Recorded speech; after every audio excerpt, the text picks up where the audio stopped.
Well, hey, I want to thank everybody for coming to this thing. And, I say this every time we start one of these things, but this is a project that is very near and dear to my heart. Leadership is one of those things I've been studying since I was a young airman in the United States Air Force many years ago, more than I want to talk about. And that's always been a topic that fascinates me. And I love to watch people lead. I love to listen to people that have led and hear their experiences. And I've found out through my life, hearing from other leaders about their experiences is a good way for you to think about how you might act in those circumstances and things. But the reason this is near and dear to my heart is not just a personal thing. It's because at the end of the day, we're trying to build something that's unique here at Radiance, right? It's just not about the bottom line. It's about us being employee owned, about us providing for each other's needs and abilities to take care of our families and to sustain this for a long term so that it benefits a lot of people as we grow it. Well, there's a lot of things that come into play for sustaining this company. And the number one into play for sustaining this company. And the number one thing into play for sustaining this company. And the number one thing into play for sustaining this company. And the number one thing into in this company. And the number one thing into play for sustaining this company. And the number one thing into play for sustaining this company. And the number one thing into play for sustaining this company. And the number one thing into play for sustaining this company. And the number one thing into play for sustaining this company. And the number one thing into play for sustaining this company. And the number one thing into play for sustaining this company. And the number one thing into play for sustaining this company. And the number one thing into play for sustaining this company. And the number one thing into play for sustaining this company. And the number one thing into play for sustaining this company. And the number one thing into play for sustaining this company. And the number one thing into play for sustaining this company. And the number one thing into play for sustaining this company. And the number one thing into play for sustaining this company. And the number one thing into play for sustaining this company. And the number one thing into play for sustaining this company. And the number one thing into play for sustaining this company. And the number one thing into play for sustaining this company. And the number one thing into play for sustaining this company. And the number one thing into play for sustaining this company. This is the beginning of a new day. This is the beginning of a new day. God has given me this day to use as I will. I can waste it. I can waste it. I can waste it or use it for good. What I do today is important. What I do today is important. As I am exchanging a day of my life for it. When tomorrow comes, this day will be gone. Forever. This day will be gone forever. Forever. Forever. Leaving something in its place. I have traded for it. I want it to be gain, not loss. Good. Good. Good, not evil. success. Success, not failure. In order that I shall not forget. In order that I shall not forget the price I paid for it.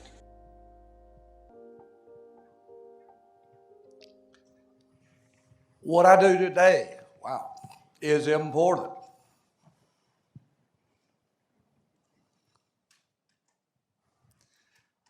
Very important. I watch this video often to remind me how important each day is. I'm Jack Doss. I've been coaching over 50 years, been in leadership, teaching, and leading. What a wonderful life. I'd like to thank Bill Bailey and Radiance Technologies for the opportunity to speak today. One of the things I love around here is the positivity. He hires positive people, and you want to surround yourself as a leader with positive people.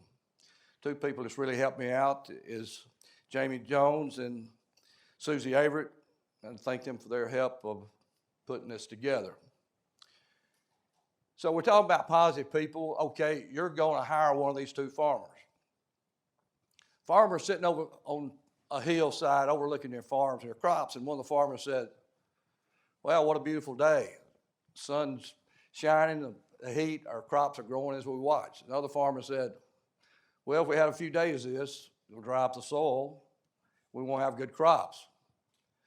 So a week later, it's raining, and one of the farmers said, God, it's great to have this rain. Our crops are growing. Another one says, well, if we have too many days of this, we'll have root rot.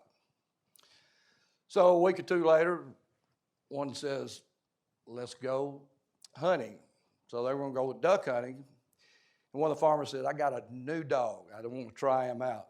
So he said, I'll pick you up. So they go to the lake, and sure enough, find a good slough. And wasn't too long, some of the ducks were flying over.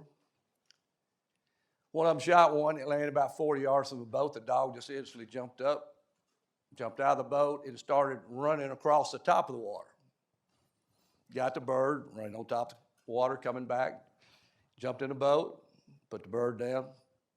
Proud owner says, did you see that? That's unbelievable. The other guy said, that sorry dog don't know how to swim. So which one of these people are you going to hire? My dad was a cotton mill worker, baseball player. During Depression, it was important, sports was, because the community could come and watch a game and get away from the hard times that they were having. So Dad took me at an early age and taught me how to pitch and throw and catch, hit. So unbeknownst, I was a lot further along than the other kids. He taught me the rules. He taught me how to win, how to work hard to win. He taught me how to lose. And that's important too, of teaching our youngsters how to lose, to get back up and learn from it. So fast forward to second grade, Miss Talley, my second grade teacher, we're finally going to get to play softball. So I get my glove, and the next day we'll go out and play softball. I didn't know the other kids had never played and didn't know the rules, and it was a fiasco for me that she was pitching, they'd hit, and everybody get out of the way, afraid to catch it, and I'd run and get it and try to tag them out before they got to home, telling people where they need to move, and Miss Talley grabs me by the arm, and we start walking out toward the outfield.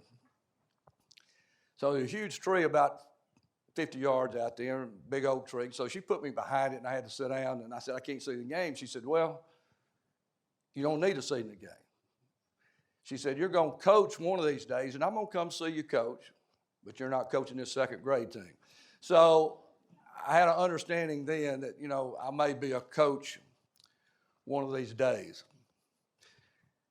Good thing in coaching, you get to call timeout. I'm going to call timeout real quick and throw in a couple of things. A great leader must be hard-headed at times. And I'll tell you a little story about hard-headedness in just a second. Next would be thick-skinned. You got to be thick-skinned. People's going to talk. And that's just part of being a leader. And the third, 25%, people's not going to like you, period, no matter what you do. And it's always interesting in going into new school, and, you try to help the others, and they still don't like you, some of them. But don't try to waste your time trying to win over people that it doesn't care. The main thing, don't hire those people. One of the time I had to be hard-headed, 1966, Vietnam War's been going on for a number of years. So unfortunately, or fortunately, really it was fortunately, Uncle Sam says, I want you. So I go to Montgomery and have a battery of tests, mental tests, and we had to have our physical. And so the last station, there were three people sitting there behind a desk, and they said, which branch of service you want to go in? And I said, I want to go in the Air Force. And they said, you can't go in the Air Force. I said, why? They said, it's a 90-day waiting period. The Army has a 30-day waiting period. And I said, I want to go in the Air Force. And they said, which one comes first? I said, the Army. And they said, but I said, I'm going to stand right here till you put me in the Air Force. Their eyes got big. So they kind of got together and said, all right, if you'll stand here for 3 days, 8 to 5, we'll put you in the Air Force. I said, you got a deal. So I stood there from 8 to 5, 3 days, and got in the Air Force. So sometimes you have to be hard-headed. That was one time I was glad I was hard-headed. So I've been in the Air Force 2 years at Charleston, South Carolina. We worked on C-141s, who now is a C-17. So we got a new squadron commander, Colonel Bill, and called us in the hangar. We had about 1,500 airmen in our squadron.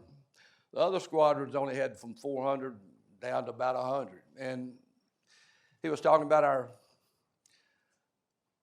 our squadron's history and said, we've never won a base championship in anything in sports. And he started cussing a few select words, and he said, do we have anybody in here that can win us a base championship? So I raised my hand. I'm 20 years old, so I walk up there, and he's 6'5" and redheaded. In fact, he was from Marion, Alabama. He looked down at me and said, can you win us a base championship? I said, yes, sir. And he looked down and he said, how? And I looked up and I said, well, I play shortstop, and I'll surround myself with good people. We'll win a base championship. And we went to work 7 days a week, practicing softball after church on Sunday. So we won a base championship that year. My last year, we won the base championship, beat the Navy base for their state champions, and beat the civilian state champions out of Columbia, South Carolina, which we split a doubleheader, but they had the best of the best, but we were pretty dang good. Okay, we go to our lesson. I have to bring a spirit every day. My dad taught me that. He said, don't ever get outworked. And I guess he knew I was going to be a coach one day or a leader, but he said, never get outworked. And on the respect side of it, if you're on time, you're 10 minutes late. I was supposed to be here, I think I was probably 45 minutes early for one session, but they understand I'm going to be here on time. In fact, they said be here at 10:30. I think I got here at 10:15. But your word is your bond, and Dad taught me that. And you know, people look you in the eye and say one thing and do another, but it's been important to me to be up front, and when I tell somebody I'm going to do something, I'm going to get it done. What drives you as a leader? I mean, what drives you? You need to sit down and think about what drives you as a leader. A few things that drive me. Number one, good Lord gives everybody a niche. And the more you work at that niche, the more He's going to bless you with more. So I remember praying when I got a coaching job, I'd like to win one state championship, just to know that what I do is good. And we won it my first year. And I prayed I'd like to win 5, which was the most in the history at that time. And we won it the next year. Now I've been blessed to win it 10 times. So you work it and do the right thing, good things are going to happen. My family, my wife's here, and our family, they make you think the impossible is possible because, you know, they're the wind beneath your wings. So it's important. Coach Saban in Alabama said, the fear of losing drives him. We're a lot alike in a lot of ways. That fear of losing will make you do the small things that in a crucial moment, you'll have that covered. Everybody wants to take care of the big things because they're the big things, but it's the little things that make you consistent as a leader that's going to drive you to be the best. So the fear of losing really drives me. The next lesson is when you're green, you're growing. When you're ripe, you're rotting. Just think about that. I'm going to go to my grave green because I want to absorb everything I can and learn every day. And if we make it important of learning something every day, you got a chance to do impossible things and make them possible. Study the best in your field. I picked out, when I first got in, 3 coaches I thought was top in the state, and Cole called them and said, can I come to your practice? And one of the coaches Coach Morris from Decatur, I still use some of the stuff that he taught me that day. Really been important. So study the best in your field. Study history. I was a history teacher. Love history, and I still go back on YouTube and look up some things, and we'll talk about a couple of those. But history repeats itself. So study the success, but also study the failures. Now go back and look at some of the common sense thing of some of our generals made in some of the wars, and you just wonder how it happened. But I've studied General Patton a good bit, blood and guts. He turned that war around because he was aggressive. He lost a lot of men, but he turned that war around by being aggressive. General Rommel, Germany wrote the book on tank warfare, and the war was in Libya, and they were just crushing our tanks. And General Patton took over that command and beat Rommel in Libya. And one of the neat things is that he said, I took Rommel's book and I beat him with his own book. So study the best, and the part of that you get out of it and add to your philosophy, it will build and make you greater. You take a little bit here and a little bit here. I hope you take one or two things that I say, but you can't take everything. But you just take a bit here as you learn and make that your philosophy. Bobby Knight was the best defensive coach in the country and probably the best ever been so far, and he coached at Indiana. I took a week off and went up here and spent a week with Bobby Knight. Really influenced my career as a coach, great defensive coach, but I wasn't a very good offensive coach. And finally the light came on that I need to be working on my offense, and when we started doing that and balanced it, then we won championships. So I'm always studying the past. I've had some of our players looking at some of the players in the 60s, and I go back and look at some of the things that they did in the 60s and use it. A great read is 4321 Leadership by General Vincent Bowles. General's a good friend, and he's taught me a good bit about leadership. We have a video here of Moonlight Graham. I don't know if anybody has seen The Field of Dreams, but big part of my life. Did you get to make a play? I never hit the ball out of the infield. Game ended, the season was over. I knew they'd send me back down. I couldn't bear the thought of another year in the minors. So I decided to hang them up. Oh, sit down. Thank you. So what was that like?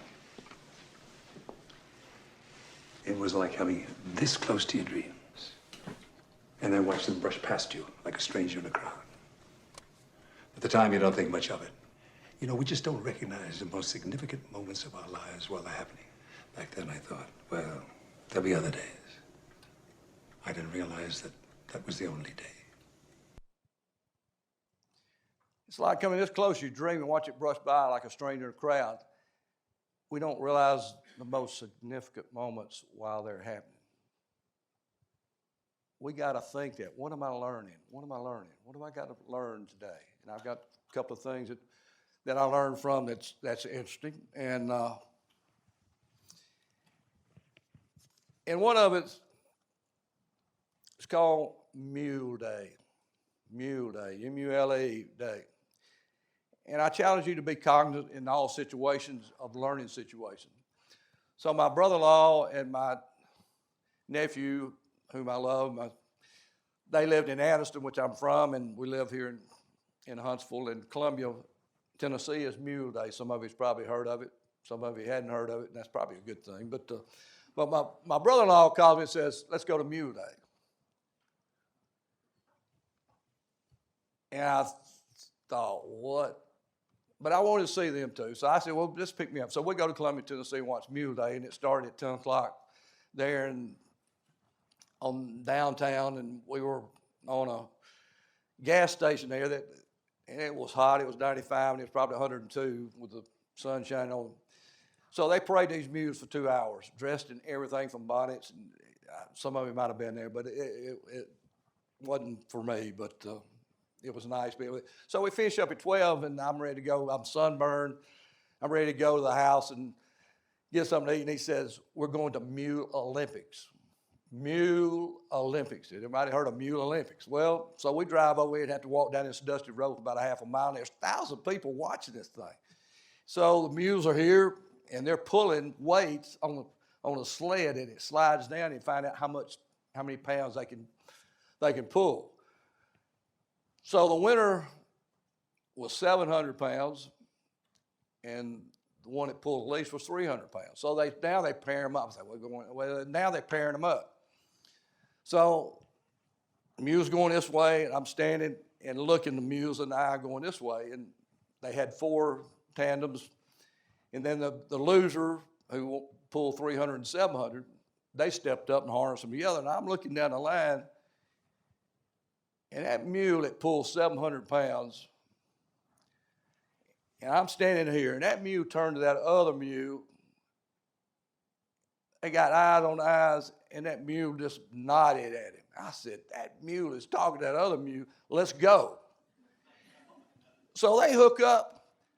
They pull 1,300 pounds. They pull 1,000 individual, but 1,300 pounds. And I said, thank you, Lord. I'm cognizant of what's going on, and I'm learning. But if we all pull a rope together, 1,000 pounds, we can pull 13 or more. But, in the times of stress, I look at my kids and say, let's go. That builds confidence in your team. And sometimes all this takes is say, let's go. Broadway plays, I love Broadway plays. We go to those. Most of them I like, some of them I don't like. And I'm sitting there with some I don't like. And these are what I'm challenging you to do, things that you don't like, and you're there. What am I supposed to learn from this? And I'm thinking, my mind's going, what am I supposed to learn? What am I supposed to learn? And it was rehearsal. These people got to rehearse if they're going to put this play on. So I said, well, if I take that and go back and I mentally rehearse our plays without a basketball. So we're physically and mentally working. It's amazing what mental repetition will do. You always go back, and when you're under pressure, you always go back and do what's comfortable. So you got to break all those things that make them uncomfortable and make them positive, and where you can win. And if you have to, Christ was the greatest teacher that ever been. He taught in parables, picture stories. So teach where your group will learn. Whether it's complex, we work from individual to team. Another thing, I'm studying this. 1935, we have a glider, and it's, I think outside the box. 1935, we had the glider. Look what it morphed into in 1944. We got the Horton 229. It's the flying wing. But they didn't get to use it because the war ended. But somebody's light came on with the Northrop Grumman. Look what it turned into. The B-2. Can you imagine going from a glider? But your light, you got to look and see, study history. Obviously, they studied the glider and look what it's morphed into. So look at history in different fields, which I do, and ideas pop up. 3 laws of learning. This is not very hard, but because it's common sense and sometimes we get outside. Number one is safe environment. When new players come in and I say the gym is a classroom. This is not rec, it's a classroom. I'm in charge. These are the parameters, and this is what I expect. If you get outside the parameters, we're going to have a come to Jesus meeting. So This also is a time to prune the vine. Sometimes, you know, you hate to do that as a coach. But I tell them, the new guys that come in, and others know, I said, you didn't know I was a great musician. They said, what can you do? And I said, well, I can make you disappear if you violate the rules over and over. If you don't have a good attitude, I'll make you disappear. I had a coach who came in, I hired him, and he wanted to learn the system. So after his first year, he coaches a low team, AAU team, and they go to New Orleans and win a championship. And he comes back pretty haughty, and he says, Jack, I need to have more say-so in what we do. Now, we're winning championship. So I like I said, sometimes you got to be hard-headed. I said, see the door over there? He said, yeah. I said, don't let it hit you in the butt as you go out. You're finished here. So sometimes you have to prune the vine to make better fruit. Knowledge, teach what you know what you teach. And they know if you know. They know if you know. The good thing about it, I've been involved in a long time, so I can answer every question dealing with basketball. And really people and people skills. So teach what you know what you teach. Repetition. Well, there it is. That's rehearsal. Know what you're teaching, the knowledge, and then repetition. Then it breaks those bad moments and decisions down, and now you're going to be a great leader and your team is going to win. Lesson 4, how to invest in your team. They won't care until they know you care. They won't care until they know you care. So you got to communicate with your group. And it's good every day to ask them how they're doing, how their family's doing, and build a relation with your team. I have our players to write down their goals. Then I have the new players come in and write down what are they bringing to the table. What are you selling today in practice? What are you selling today in your meetings? Sell to be the best. Sell to be the best. Help them with their weaknesses to make those strengths and strengthen their strengths. I went into a situation where they have a generation of losing and no Division I players. So I go in this last year, and I knew that a lot of teaching to be done. They're just used to losing. First thing I did, I told the seniors, upcoming seniors, if you're not going to lead, I don't need you. Well, how do they know how to lead if they've been losing all this time? So we end up cutting all the seniors. They didn't make the team. So at one time we had, I think, an 8th grader, 2 9th graders, 2 10th graders on the floor, and we played Hartsville, which had the #1 team in the state at that time, and they beat us 33. A month later, we played them at home, and they hit a last-second shot, a 3 to beat us. So work with your team to make them better, possibly every day, every week, but you know that they're getting better. Another thing is body language. That's instant feedback. Instant feedback. So notice their body language when you're talking to them. They tell stories. They tell stories.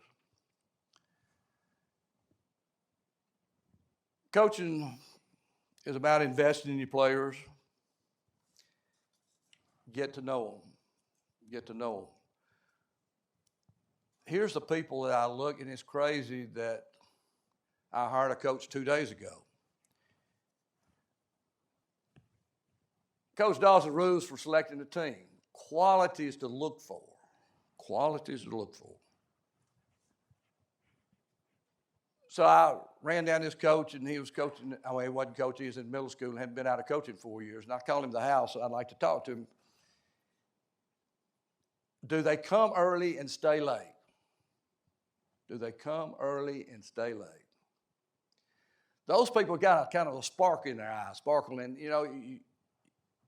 You know that they have the potential to have the it factor. The it factor. That's a fine line of old school and new school. If you can walk that line, you can be a great leader. But not many people can walk that line. There have to be some discipline. Do they come early? That's intrinsic motivation. We call them gym rats. They said, we didn't have any gym rats. I think last night we closed the gym, I had to run about 25 off. Are they listening? But what's important to me, are they listening with their eyes? So if I'm talking and I'm looking and you're doing something else, I'm going to call you out on it right then. You listen with your eyes. If your eyes are going this, but they understand we listen with our eyes. Awfully important. The crazy thing, I interviewed that guy Tuesday at the house, are they sitting up in their seats and leaning in? If they're up in their seat and leaning in, every word that you say is important to them. Those are the type of people you want to hire. I'm looking over there. Here he is sitting in his seat, leaning forward, listening in. I said, I'm going to hire you right now. And he's going to be a great addition to our staff. Now, if we got people that's coming in, this doesn't pertain to everybody. You can look in the mirror and it'll reflect your face. But if I want to find out who you really are, and this is most of the people, I go and see who your friends are.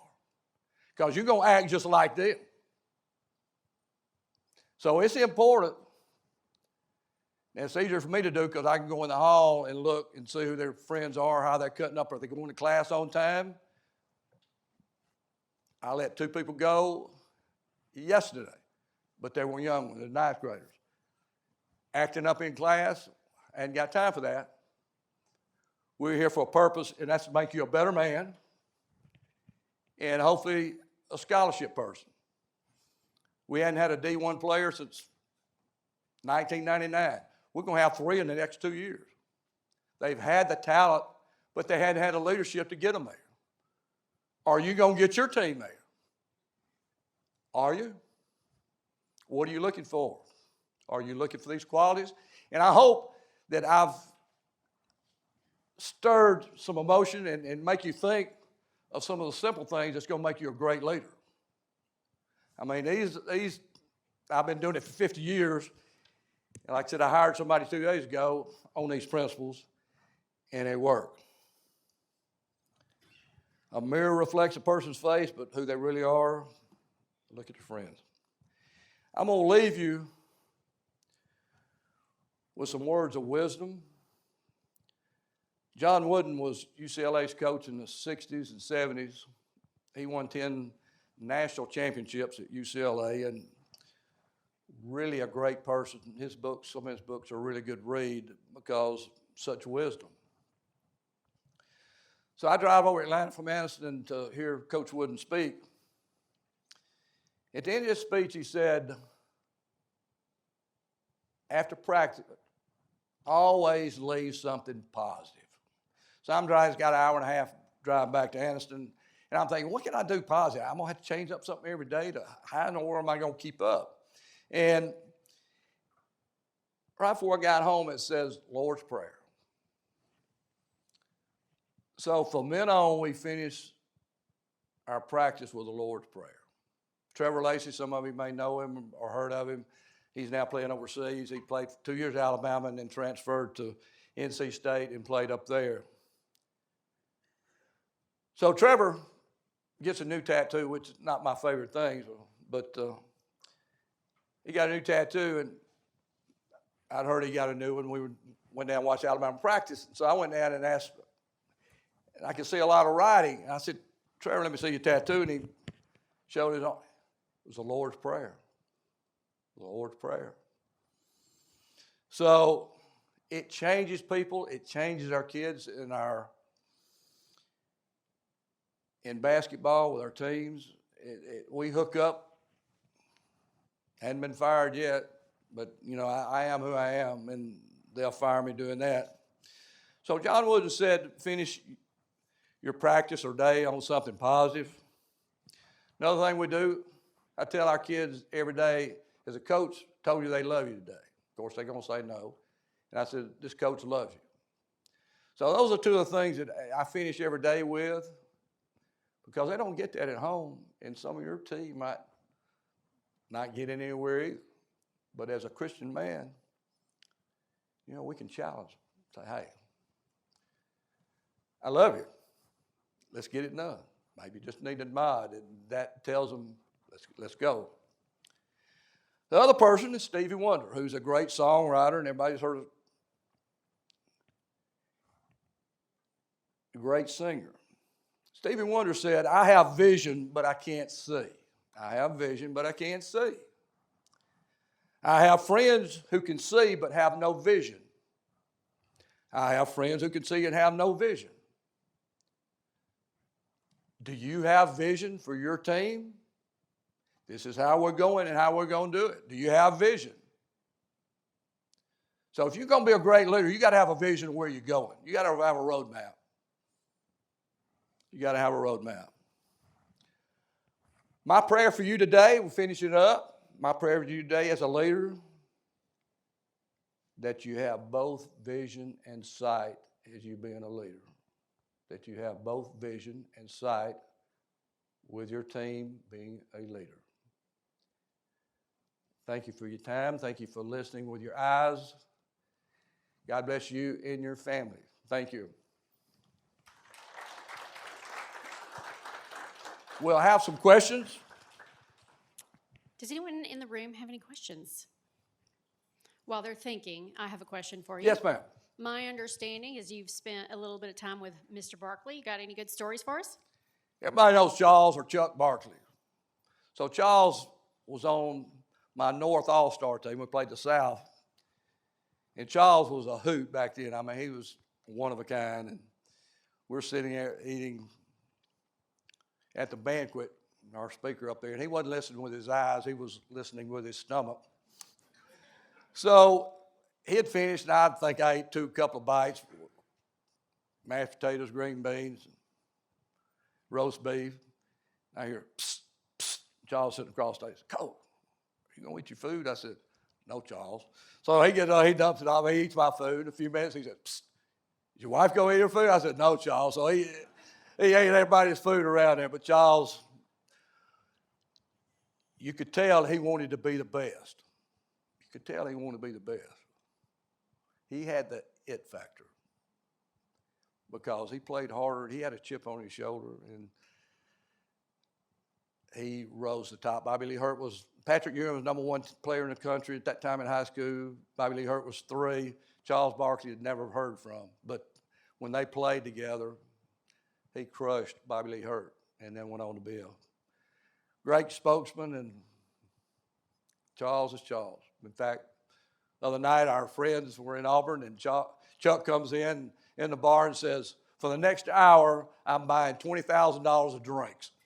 That was last week, and he paid for $20,000 for drinks at that club or wherever they were. Anybody else have a question?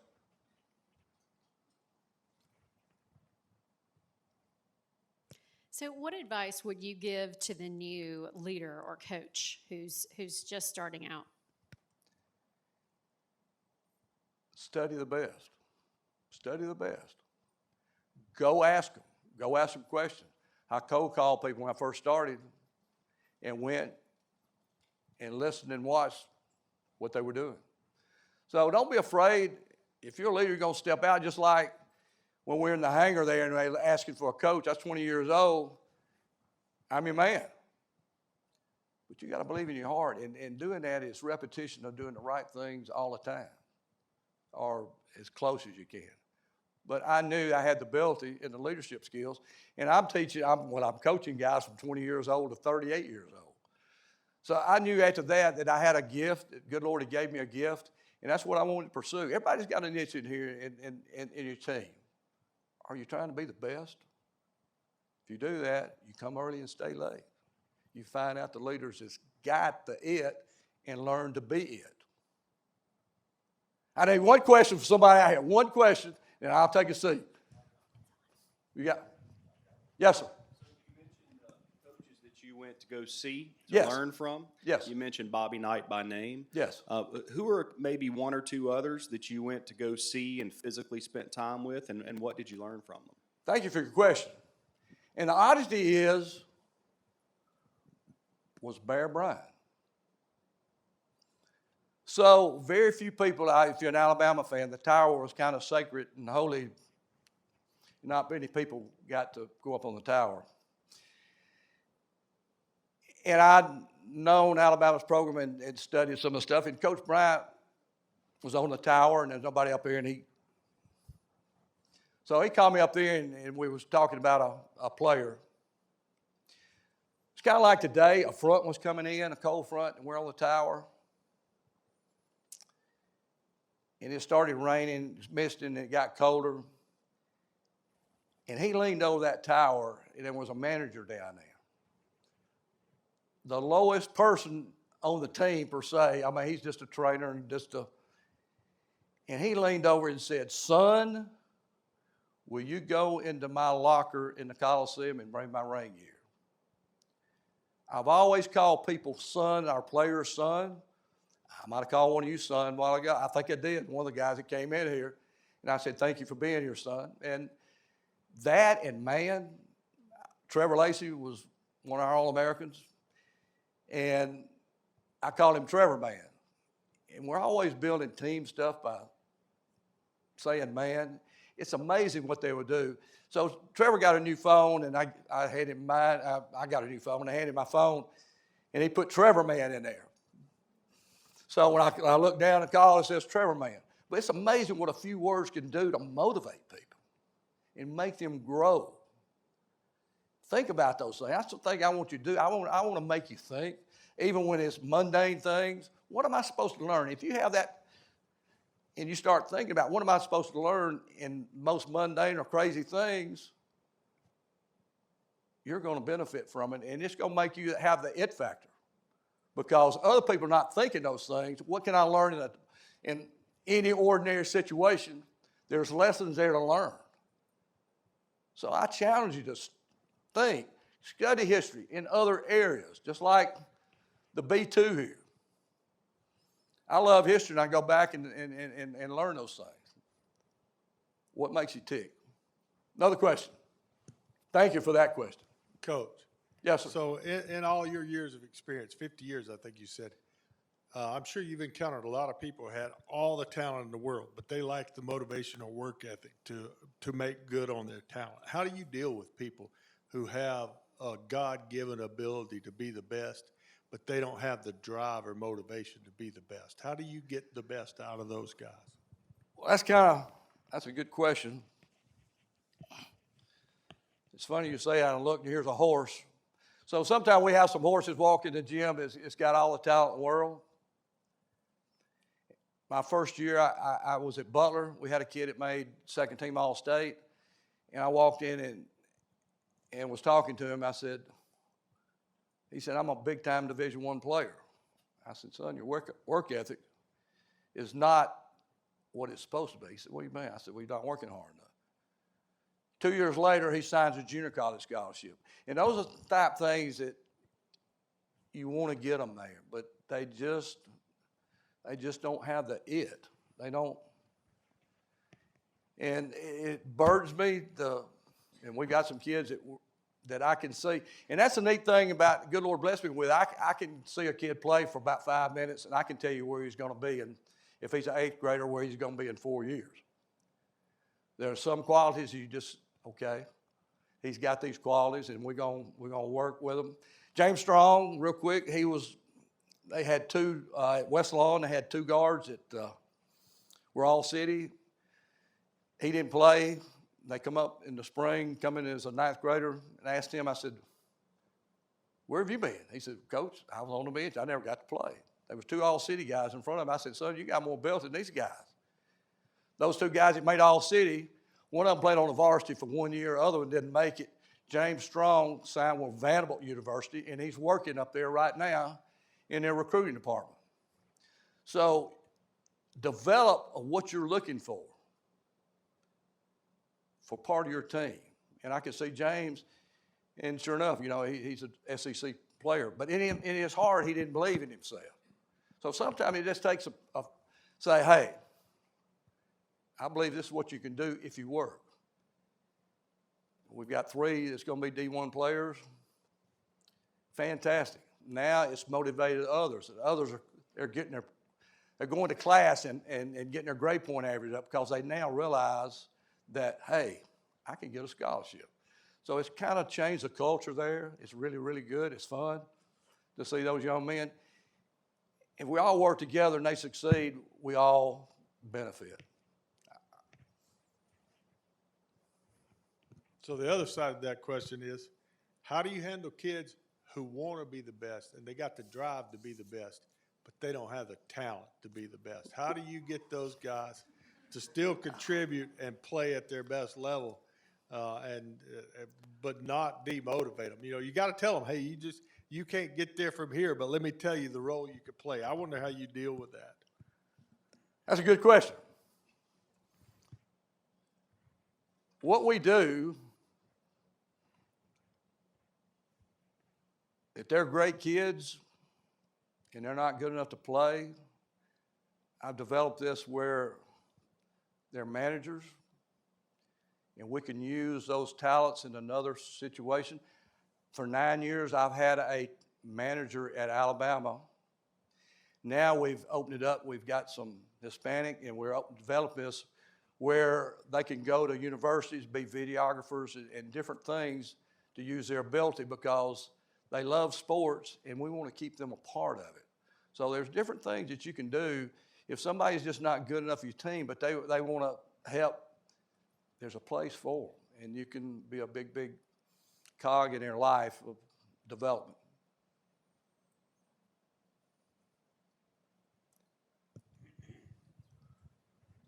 Coach, I wanted to get your take on something. I read just recently that players were saying that one of the big differences between college football and pro football is that in college they call the coach, but in pro football they call him by his first name. And I just was going to get your take on that.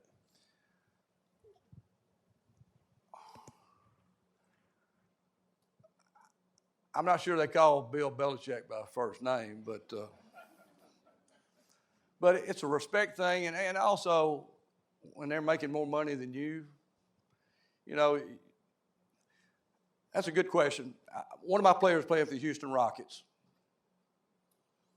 So I go and spend a week with him and watch this perfect question. So he takes a nap before every practice. So we get up and he's saying, let's go. We're late. And so we get in his car and we're driving to the summit in Houston, just 100 miles an hour. He said, I can't be late. So we're going through the maze there to get to the summit. And then he slammed his brakes on. I said, what's happening?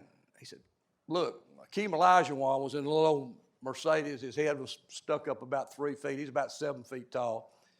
And he said, practice doesn't start till Akeem gets there, no matter about the coach. So I'm talking with a guy up in the stands and watching practice. Akeem was a heck of a soccer player. And here he got a basketball. He's kicking it around. And I'm saying, how come the coach don't get on to him? And he said, listen, Coach Dawes, this is entertainment. The people come to see Akeem Olajuwon. They don't come to see the coach. They come to see Akeem Olajuwon. So it's entertainment. Entertainment. They can call him whatever they want to. Great question. But thank you for listening. I don't know if we got another question, but thank you for listening. It's been a blessing to be here, and I hope that you can take 1 or 2 things that we talked about and develop and make you into the it factor for this company. My goal, what's my goal? Brother Bill, is put 2 more stories on top of this building right here because we got great leaders. Thank you, and God bless you. So, Coach Doss, we thank you so much for sharing your wisdom with us today. This is for you. It's been a real pleasure getting to know you, and we're going to let you get back to winning that next state championship. So thank you again. Thank you. God bless.